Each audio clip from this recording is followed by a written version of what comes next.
Magandang araw po sa inyo. Hindi ko lang alam kung saan ko ikukwento to kaya naisip ko na dito na lang ipasa dahil nakikinig din dito yung boyfriend ko. Nahawa na nga rin ako sa pakikinig sa inyo.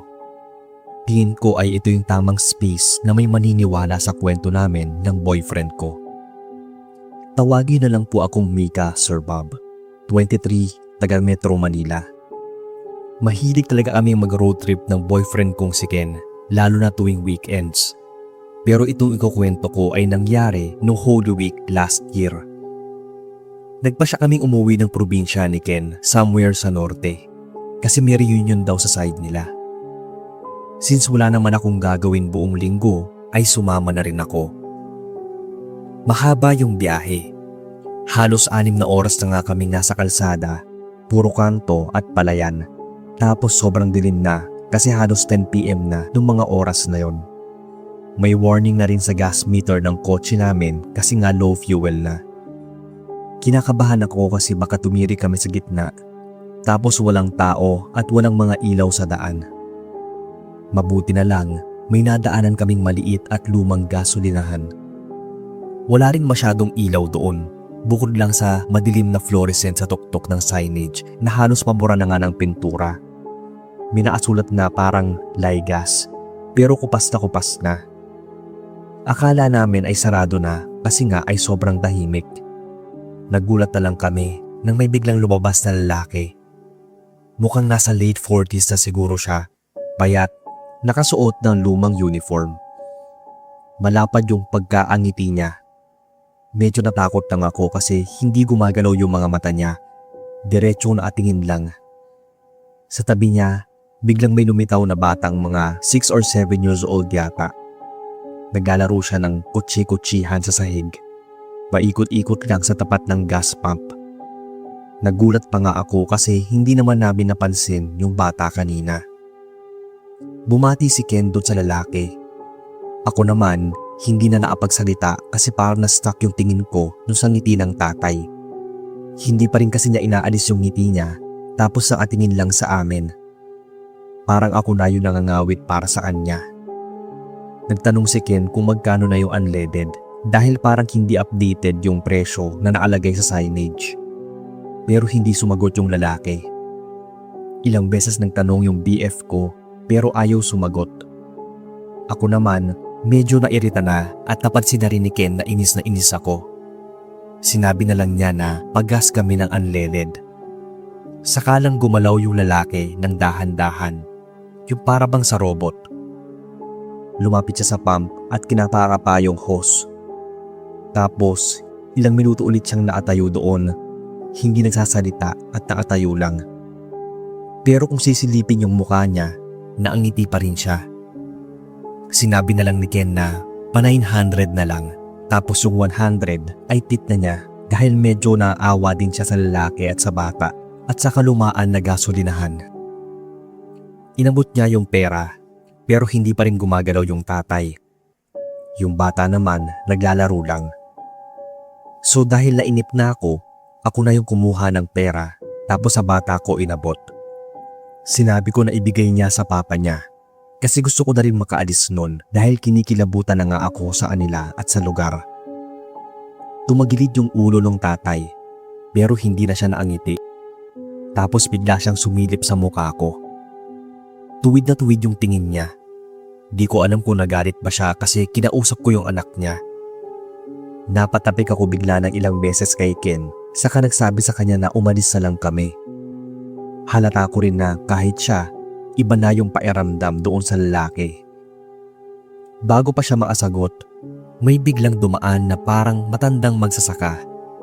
May dala siyang gulok at bayong, mukhang kaagaling sa bukid. Ang nakakapagtaka lang ay kung bakit ginabi siya sa palayan. Tiningnan niya kami tapos nilapitan. Tinanong kung anong ginagawa namin doon dis oras ng gabi, kung nasiraan daw ba kami. Magalang naman namin siyang sinagot na balak namin magpagas kaso ayaw kaming asikasuhin. Nakita kong napailing yung matanda. Saka siya nagsalita na mas lalong nagpakain sa akin ng takot. Kahit ano daw hintay namin doon ay wala nang mag-aasikaso at magbebenta sa amin ng gas. Matagal na raw sarado yung gasolinahan na yon. Nagkatinginan kami ni Ken. Magsasalita pa sana kami sa kaituturo yung mag-ama pero bigla na lang silang nawala sa harapan namin. Paglingon namin, andoon na sila sa dulo ng gasolinahan malapit sa likod ng lumang bodega.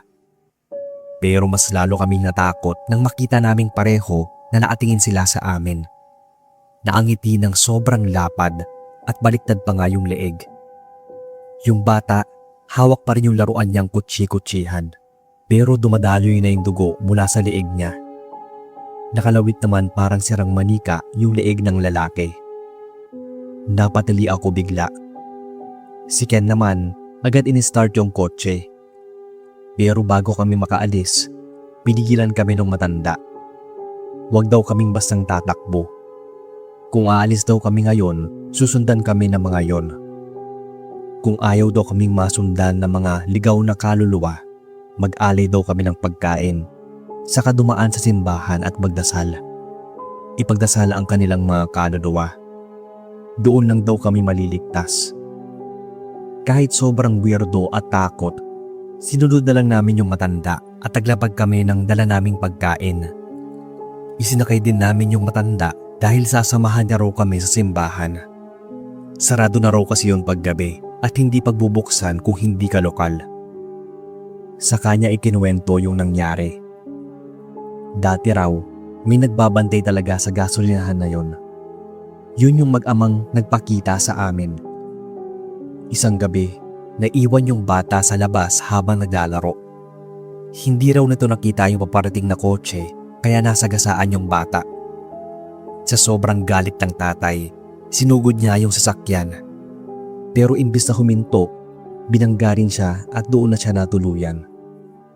Siguro ay nataranta rin yung driver tapos tinakbuhan lang sila. Hit and run kumbaga. Kotse daw yun ng dating anak ng mayor sa kanila kaya hindi rin nabigyan ng hustisya yung mag-ama. Hanggang sa nakalimutan na lang yung kaso. Maraming taon na ang nakalipas nang mangyari yon. Simula nun, gabi-gabi raw nagpapakita yung mag-ama sa gasolinahan kaya nalugi tapos nagpa siya yung may-ari na ipasara na lang. Pero may mga napapadaan pa rin daw at inaakalang bukas pa yung gas station. Kapag natatakot sila sa mag-ama, tumatakbo sila agad o umaalis. Madalas ay nadidisgrasya sa daan. Nanginginig na lang ako habang pinapaandar ni Ken yung kotse. Bago kami lumayo, sinilip ko ulit yung lugar. Wala na yung tatay at wala na rin yung bata. Pero ramdam at alam kong andoon pa rin sila. Bukod sa takot, nakaramdam din talaga ako ng awa sa kanila. Yung para bang ganito na lang talaga sa Pilipinas.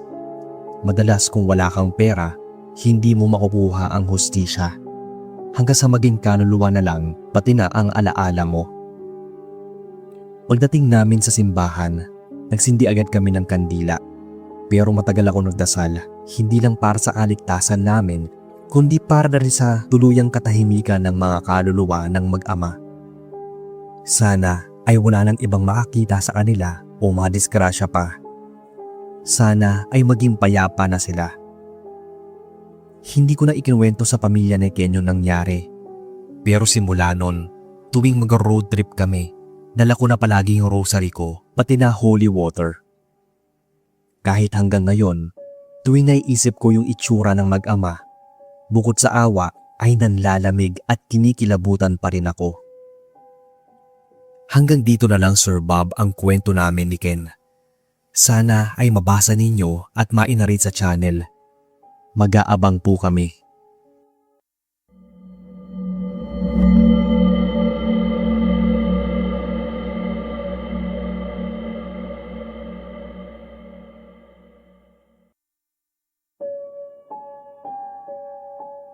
Magandang araw po, sir. Tawagin niya na akong Nana. Hindi talaga ako mahilig magsulat ng ganito, pero nahilig akong makinig sa inyo. Kaya naman naisipan ko rin na baka sakaling mapili nyo itong istorya na nangyari sa akin dati. Nagsimula siya nung gabi na sobrang grabe kaming nag-away ng asawa ko. Hindi ko na uulitin lahat ng detalye, pero yung tipong hindi na talaga kami magkaintindihan. Ang bigat ng atmosphere sa bahay nun. Hindi na ako makahinga sa sama ng loob, kaya yung una kong ginawa, kinuha ko yung susi ng kotse at umalis. Hindi ko alam kung saan ako pupunta. Basta ang alam ko lang, gusto kong lumayo. Nag-drive ako ng matagal. Road trip kumbaga. Hindi ko na namalayan yung mga kalsadang nadaanan ko. Ilang oras din yata akong paikot-ikot. Naka-low volume lang yung music. Walang traffic at halos walang kasalubong na sasakyan dahil gabing-gabi na. Road trip sa gabi ang ginawa ko. Hanggang sa maarating ako sa isang tulay na hindi ko pa nakikita kahit kailan. Dito sa isang parte sa Cavite. Mahaba at madilim siya. Walang ilaw sa poste at yung headlights lang ng kotse ko yung nagbibigay liwanag sa daan. Nasa kalagitnaan ako ng tulay nang bigla kong naramdaman na parang may bumagsak sa ibabaw ng kotse. Mabigat yung tunog. Parang may tumalon mula sa taas. Nagulat ako. Nahimasmasan ako sa pagmumura sa asawa ko sa isip ko. Napakapit ako ng mahigpit sa manibela. Tumingin ako sa mga side mirrors para i-check kung may tao ba. Pero wala akong nakita. Ang unang pumasok sa isip ko nga baka may magnanakaw o hold-upper. Baka nasa ibabaw na ng sasakyan ko. Nanginginig yung mga kamay ko habang pinapaspas ko yung pagmamaneho para maalampasag agad habang nakikiramdam pa rin. Inabot ko yung cellphone ko kasi tatawag talaga ako ng pulis kung sakali man na may magnanakaw nga na umakyat sa kotse. Pero habang tuloy ako sa pagmamaneho, iba na yung nararamdaman ko. Hindi lang kaba. Para bang may nakatingin sa akin mula sa likod. Yung tipong ramdam mo na hindi ka nag-iisa. Ang bigat ng hangin, hindi ako makahinga nun. Akala ko napapraning lang ako kasi nga kinakabahan na ako. Pero nang mapatingin ako sa rear view mirror, halos magsisigaw ako sa takot dahil sa nakita kong babae. Nakaupo siya sa gitna ng backseat habang nakatingin sa akin. Basang-basa yung buo niyang katawan na para siyang bagong ahon lang sa tubig. Pero hindi siya mukhang normal na tao o buhay na tao. Tanda ko yung itsura niya. Mukha siyang nabubulok na bangkay na pinagpipiestahan ng mga isda. Nangingitim na siya na parang durug-durug na yung balat at laman. Nakabuka pa yung bibig niya na sobrang laki, tapos umaagos lang yung tubig na lumalabas mula sa bunganga niya. Napasigaw na ako noon ng malakas. Napitawan ko na nga halos yung manibela at muntik ko nang maitulak yung kotse sa barrier ng tulay. Nanginginig yung buong katawan ko, tapos yung puso ko parang lalabas na sa dibdib. Gusto ko na lang tumalon palabas ng kotse sa sobrang takot. Kahit habang nagpapanik na ako, nararamdaman ko pa rin siya na nasa likod ko lang. Hindi lang ako lumilingon, pero feeling ko palapit siya ng palapit. Mabuti na lang at may dumaan na police patrol. Narinig ko yung busina nila at sa kanila ako pinara. Doon lang nawala yung babae sa likod. Pababa ko ng tingin sa salamin. Wala na ni bakas niya. Kahit yung upuan ay tuyong-tuyo. Lumapit yung pulis at tinanong ako kung anong nangyari at namumutla daw ako. Nakita raw nila akong nagbagewang-gewang at muntikan ng mabangga. Hindi ako makapagsalita nun, kaya inisip nilang problemado ako kasi bigla na lang akong umiyak. Sinamahan at nag-drive na lang nila ako pauwi para daw masigurado silang ligtas ako. Pagka-uwi ko, napayakap na lang ako sa asawa ko at saka nagiiyak. Simula nung gabing yon, hindi na ako nagmamaneho mag-isa lalo na kapag dadaan sa tulay. Na hindi ko matandaan kung ano. At first and last kong nakita sa tanang buhay ko. At kahit anong gawin ko, hindi ko makalimutan yung itsura ng babae. Hindi ko alam kung bakit siya nagpakita sa akin.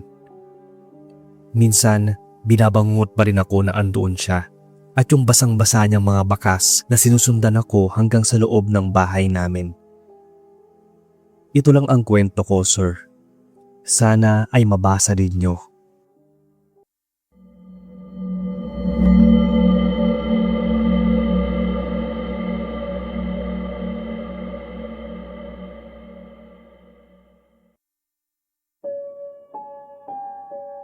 Hello po Sir Bob at sa inyong mga tagapainig. Hindi ko lang alam kung saan ko ilalabas to pero simula nang mangyari to, hindi na nawala sa isip ko. Hindi ko alam kung itong kwento ko matatawag bang paranormal o malas lang talaga. Basta ang sigurado ko, isang gabi lang yon pero binago na niya yung buhay naming lahat. Tawagin na lang pala ako sa nickname na Port, taga Cebu. Isang gabi noon taong 2010, nag-inuman kami sa bahay ng isa naming tropa. Madaling araw banda nung nagkayayaan kaming mag-road trip tapos drive-thru.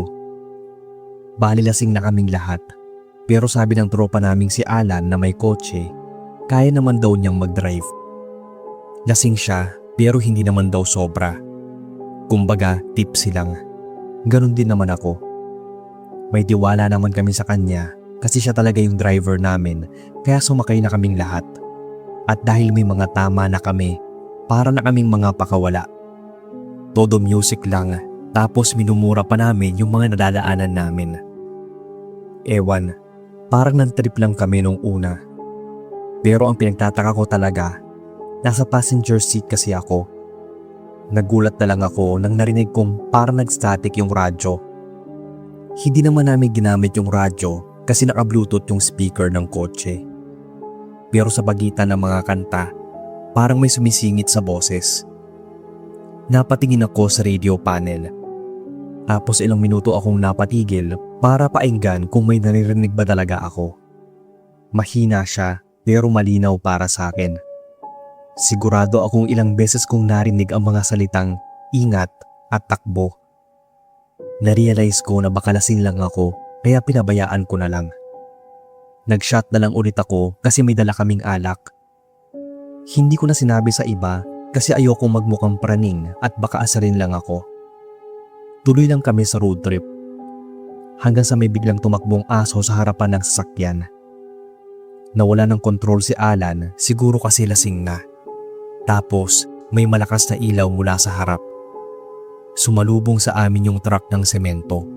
Saka dire-diretsong bumangga yung kotseng sinasakyan namin. Ramdam ko ba yung bigat ng impact? Yung pairamdam na parang laruan na inalog sa loob ng kahon. Tumagilid yung kotse, gumulong at andilim ang lahat sa akin. Naririnig ko yung mga sigaw ng tropa ko, yung mga basag ng salamin at yung tunog ng mga bakal. Pagmulat ko, nasa ospital na ako. Puro benda yung katawan ko at may mga sugat akong malalim at bali sa buto, pero buhay ako. Yung ibang kasama namin, pare-parehong sugatan, puro tahi, galos. Pero si Alan, siya talaga yung may pinakamasamang lagay sa amin. Nabaldado siya. Hindi na raw siya makakalakad habang buhay. Doon ko lang ulit na alala yung narinig ko sa radyo. Yung mahinang boses na nagsabing, ingat sa katakbo. Hindi ko alam kung hallucination ba o dala yun ng alak o may babala talagang dumating sa amin. Pero kahit ano pa man yun, hindi yung boses ang kinakatakot ko ngayon. Ang mas nakakatakot, yung mismong nangyari sa amin. Yung trahedyang habang buhay ng sugat sa amin, lalo na sa kaibigan namin naka-wheelchair na siya pa namang mahilig magbaneho.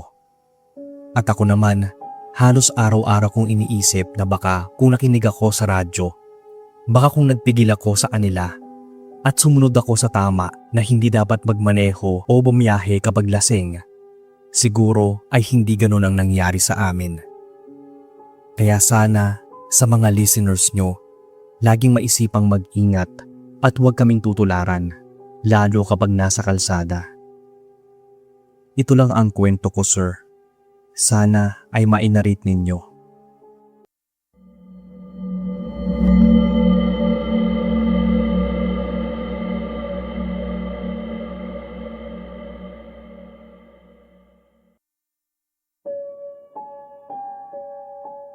Kamusta kayo, Boss Bob? Ako si Ana, taga Valenzuela. Gaya ng ilan sa mga libu-libo niyong listeners, gusto ko lang din mag-share sa inyo ng karanasan kong hindi basta maipaliwanag ng normal na tao. Mga ilang years na rin to nangyari.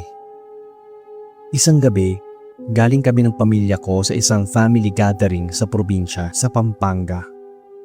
Excited pa nga ako nung una kasi medyo malayo yung pinuntahan namin at gabi na nung umuwi kami.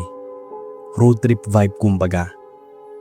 Nasa likod ako noon kasama ng kapatid ko, habang sina mama at papa naman ang nasa unahan. Mga ilang minuto pa lang sa biyahe, napansin kong may babaeng nakatayo sa gilid ng kalsada doon sa Pampanga. Dahil madilim, hindi ko makita yung mukha niya. Nakasuot siya ng simpleng damit, kulay puti o beige yata. Mahaba yon na hanggang tuhod. Hindi ko na lang pinansin kasi baka isa lang siya sa mga lokal na nakatambay o naghihintay ng masasakyan. Ilang saglit pa, biglang may nakita naman kaming patay na pusa sa gilid ng kalsada. Nakahandusay, parang bagong bangga lang. Automatic akong napapikit dahil ayaw kong makakita ng mga hayop na nasasagasaan. Naiiyak kasi ako sa awa. Animal lover kasi ako. Kahit sina mama, narinig kong naawa sa pusa kaya pinagdahan-dahan niya ng drive si papa para hindi rin kami makasagasa. Habang tumatagal, parang nagiging weird yung daanan kasi after ng ilang kilometro, napansin ko ulit yung parehong babae. Nakatayo lang siya ulit sa gilid. Parehas na parehas yung ayos, parehas yung postura ng katawan niya at hindi pa rin makita yung mukha niya dahil sa dilim. Doon na ako kinilabutan kasi parang imposible naman na andun ulit siya, na ganun ulit yung itsura niya. Pinilit kong itago yung kaba pero hindi ko napigilang sabihin sa kapatid ko. Sinabi ko na parang nakita na namin kanina yung babae.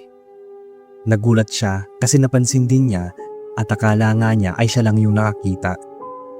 At hindi lang yung babae kasi ilang sandali pa dadaanan ulit namin yung patay na pusa. Yung mismong posisyon, yung mismong itsura at kulay nito na orange at white. Parang eksaktong copy ng una naming nakita na para bang bumalik lang kami sa dinaanan namin kanina. Doon na kami pare-parehong natakot kaya sinabi namin kay Papa. Tiningnan niya yung daan. Tapos ang sagot niya na imposible raw na maligaw kami kasi one way lang yon at diretso lang talaga. Maski nga sa Waze at sa Google Maps, doon kami pinapadaan. Pero pansin namin na maski yun ay nagloloko na rin. Hindi siya kumaliwa o kumanan. So paano kami babalik? Pero kahit anong sabihin ni Papa, ganun pa rin yung nakikita namin. Ilang ulit nang lumalabas yung babae at yung patay na pusa. Natahimik kami. Alam kong ayaw lang aminin ni na mama, pero ramdam ko na pati sila ay takot na. Kahit sila ay paulit-ulit nang napapansin na nadadaanan namin yung babae. Nagkatinginan na lang kami. Tapos sa tuwing madadaanan namin yung babae, napapatingin talaga kami. Kasi bukod sa paulit-ulit siyang nadadaanan, paiba-iba naman yung lugar kung saan namin siya nakikita. Kumbaga, hindi kami naliligaw. Pero ang nakapagtataka, paanong palaging andoon yung babae pati yung patay na pusa. Nang makita ulit namin yung babae, napansin ko bigla na umiiyak pala siya at duguan. Doon na ako sobrang natakot. Nagsabi na ako kay Papa na bilisan na niya kasi takot na ako. Napapikit na lang ako dahil ayaw ko siyang makita. Pero mas lalo akong natakot nung pumigit ako kasi pakiramdam ko ay nasa tabi ko siya. Nakatapat mismo yung mukha niya sa tenga ko.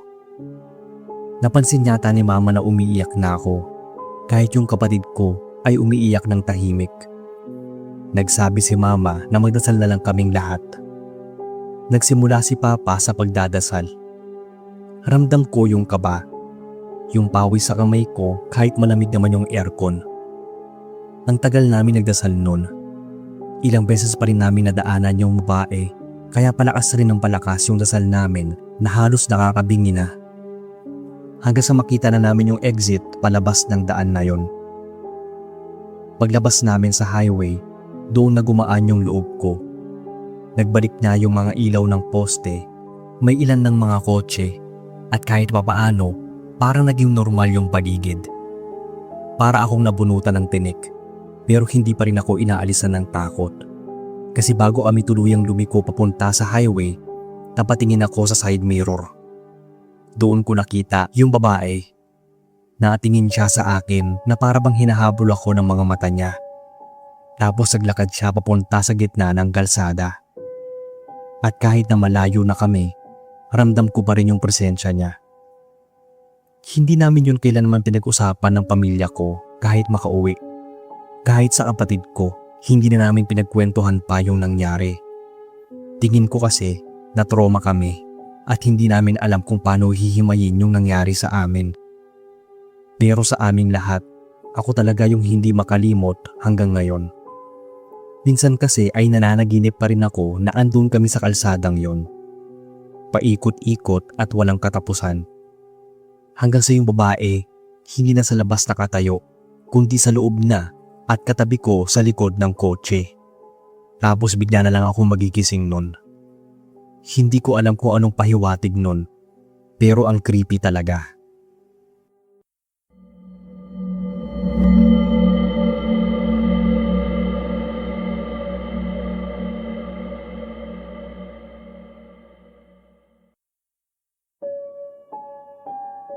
Hi po boss. First time ko lang magsusulat ng ganito, pero hindi kasi ako mapalagay. Baka dito ko na lang mailabas yung kwento na nangyari sa amin. Hindi ko lang alam kung matatakot kayo o magagalit sa akin. Pero hanggang ngayon, daladala ko pa rin yung guilt. 6 kaming magbabarkada nun. Sobrang close namin simula pa nung high school. Tapos kahit college na, lagi pa rin kaming lumalabas kapag may time. Minsan gala lang, minsan inuman. Nangyari to mga 8 years ago. Nagplano kaming mag-road trip at camping somewhere in Rizal. 12:00 pa lang ng gabi, nagkita na kami at nag-ayos ng gamit. Sakay kami ng van ng isa naming tropa. Nung una, masaya pa talaga kaming lahat. May dala kasi kaming speaker kaya tamang kantahan lang kami. Pero bandang kalagitnaan ng biyahe, biglang nagloko yung van. Tumiri kami sa gilid ng kalsada. Kami nataranta. Naghanap ng flashlight, binuksan yung hood, pero wala naman talagang marunong mag-ayos sa amin. At dahil pressure na talaga kami dahil madaling araw pa lang at ayaw naming apurnada yung lakad namin, nagsimula na kaming magkapikunan. Halos wala kaming nadaanan na talyer at madilim na rin kasi. May nagsabi na dapat daw nagpa-check muna yung may-ari ng van. May isa namang nagsabi na baka hindi na matuloy yung camping. Hanggang sa nagturuan na. Sumawat pa yung isang kaibigan namin na si Michelle nang kung siya na lang sana ang nag-drive ay hindi na kami aabutin pa ng ganun. Napikon ako kasi wala siyang ambag sa plano tapos bigla siyang magyayabang.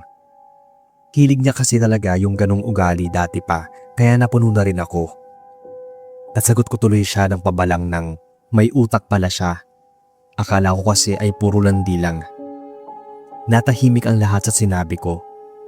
Saka ko na-realize na baka below the belt na ako masyado. Ayaw kasi ni Michelle na tinatawag siyang malandi kasi na-issue na siya dati sa university namin nung kumalat yung scandal niya. Magsasorry pa lang sana ako pero naglakad na siya agad palayo saka nagsindi ng yosi. Pipigilan ko pa sana kasi hindi naman kami pamilyar sa lugar. Tsaka syempre para maapag-sorry. Pero pinigilan nila ako. Sabi nila na hayaan ko na lang daw muna magpalamig. Kaya nag-focus na lang din kami kung paano maayos yung van. Ang malala pa ay mahina ang signal at halos walang data doon sa area. Matapos naman ng halos kalahating oras ay umandar na. Mag-aalas 4 na rin yun. Kaya pampante na kami kasi malapit na mag-umaga. Hahanapin pa lang sana namin siya pero nagulat na lang kami nang makita namin siyang nakabalik na pala at nakaupo sa likod ng van. Tahimik lang at nakatingin sa bintana. Walang nagsalita sa amin. Hindi ko rin alam kung paano sisimulan na mag-sorry. Habang nasa biyahe na ulit kami, road trip, tinignan ko siya sa rearview mirror. Andun pa rin siya pero hindi ako nililingon. Halata sa kanya na galit pa rin siya sa akin. Ang sakit sa loob kasi alam kong mali yung sinabi ko. Plano ko na pagdating namin sa camping site, lalapitan ko siya at magsorry. Pero habang tumatakbo yung van, biglang lumamig ng sobra sa loob. Yung napakalamig kahit nakasara naman yung mga bintana at mahina lang yung aircon. Nasa kahabaan na kami ng Rizal Province. Naisip ko na baka medyo mataas-taas na yung lugar kaya ganon. Napansin ko, pati yung iba kong mga kasama ay nanlalamig din. Doon ako muling napatingin kay Michelle. Nanigas ako nang makita yung itsura niya. Nakaupo pa rin siya pero diretso siyang nakatingin sa akin. Nanlalaki yung mga mata na halos lumuwa na. Tapos may dumadaloy ng dugo mula doon. Para ba siyang umiiyak pero imbis sa luha, dugo ang lumalabas. Hindi ko na masyadong maalala pa yung ibang detalye ng itsura niya pero basta bigla na lang siya naging duguan. Saka siya tumawa ng sobrang lakas. Noong mga oras na yon, parang hindi na siya yung Michelle na kaibigan namin dahil mukha na siyang demonyo na isakay sa van. Bukod sa akin, nakita at narinig din siya ng ibang mga kaibigan namin. Doon napapreno bigla yung tropa namin na nagmamaneho. Muntik pa nga kaming bumangga. Lahat kami nagsisigaw at nagpapanik. Pero paghinto ng van at napalingon kami sa likod ay wala na si Michelle. Nagkatinginan kaming lahat. Walang maapagsalita sa amin sa sobrang takot. Ang hirap intindihin ng kung ano nangyari, kung nananaginip lang ba kami o ano. Nagstay tuloy kami ng matagal sa gilid ng kalsada. Hindi alam ko anong gagawin. Tulala kaming lahat nun, kahit sino naman siguro. Hanggang sa may nareceive na lang kaming tawag na nakita raw yung bangkay ni Michelle sa may lote malapit lang sa kung saan kami tumigil nung nasiraan kami bago kami maarating ng Antipolo. May nakakita daw sa kanyang duguan at puro saksak sa katawan. Sabi ng pulis, napagtripan daw ng mga adik at tinakawan pa ng pera. Mukhang hindi raw nakasigaw o nakahingi ng tulong kasi hinampas sa ulo at nawalan ng malay. Doon kami halos bumagsak. Iba't ibang emosyon yung naramdaman namin. May umiyak, may nagalit, may tahimik at hindi maapaniwala. Pero ako, para na ako mababaliw. Kasi kung andoon pala siya at naiwan, sino yung kasama namin kani-kanina lang na nakaupo sa likod ng van? Sino yung nakasama namin sa biyahe? Ibig sabihin ba nun, bago pa kami umalis ay namatay na siya at sumama na lang yung kaluluwa niya sa van? Nagalit siya sa amin at sinisisi niya kami sa nangyari sa kanya. O ako mismo? Ang daming gumugulong tanong sa isip ko. Simula nun, hindi na ako mapalagay. Kahit anong gawin ko, naaalala ko yung tingin niya sa akin, yung dugong dumadaloy sa mukha niya, at yung huling pagkakataon na nag-away kami. Na hindi man lang ako nakapag-sorry bago siya tuluyang nawala. Pakiramdam ko, ako ang may kasalanan. Kasi kung hindi ko siya napagsalitaan, hindi naman siya aalis ng mag-isa at hindi rin siya mamamatay. Michelle, kung nasaan ka man ngayon, sana ay napatawad mo na ako. Sana rin ay mapatawad ko na yung sarili ko sa nangyari dahil maraming taon ko na itong dinadala. Ito lang boss ang kwento ko. Hindi ko lang alam kung pasok tong tema sa channel. Maraming salamat sa oras.